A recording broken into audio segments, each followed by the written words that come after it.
بسم الله الرحمن الرحيم. halkan waxaan kula kulannay Cali Xaashi Xalane oo ah bukaanada Dr. Jaamac dawadiisa ku xiran kuna caafimaaday. Cali soo dhawow. بسم الله الرحمن الرحيم. waxaan hayaa warbixinta daawada jaamac 5 sano ka hor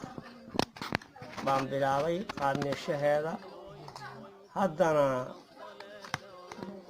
11 waagaas ma dhici jirine tan iyo habeenka iyo caawa inta ka dhaxlaysa waa laba dhacaya labada low lugaha hoos oo lagu socdo dhabarka iyo kaliyaha meel aanay bararnayn lama arag aniin baa gudhay oo laalantay oo 11 laha hal baan ku ugaari jiray ilaahay idankiisa iyo amarkiisa iyo awoodiisa ilaahay cudurka waa iga dulqaaday ummadii badnayd oo aniga ila dagaanahayd oo ila joogtana ilaahay waa ka dulqaaday intaan hawsha ku jiray ilmo yaa ii dhashay gabar intaan habeen kulannay waxay dhashay wiil xiniin sidaydii oo kala laalan tahay doctorkaanu imid saasaa dhacday daawo siiyay xiniintii sida markaan daawada cunay u soo dhacday baa iyaduna u soo dhacday alxamdulilaahi rabbil caalamiin weeye aniga wiilkii oo saaka labadayadu caafimaad qabno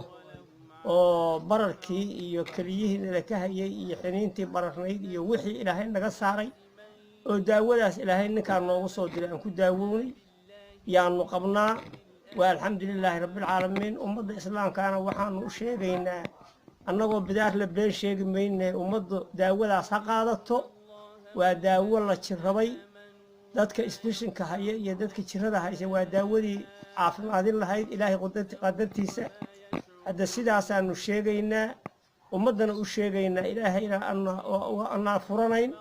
sidaa iyo nabadgelyo iyo khayr baanu rajaynaynaa.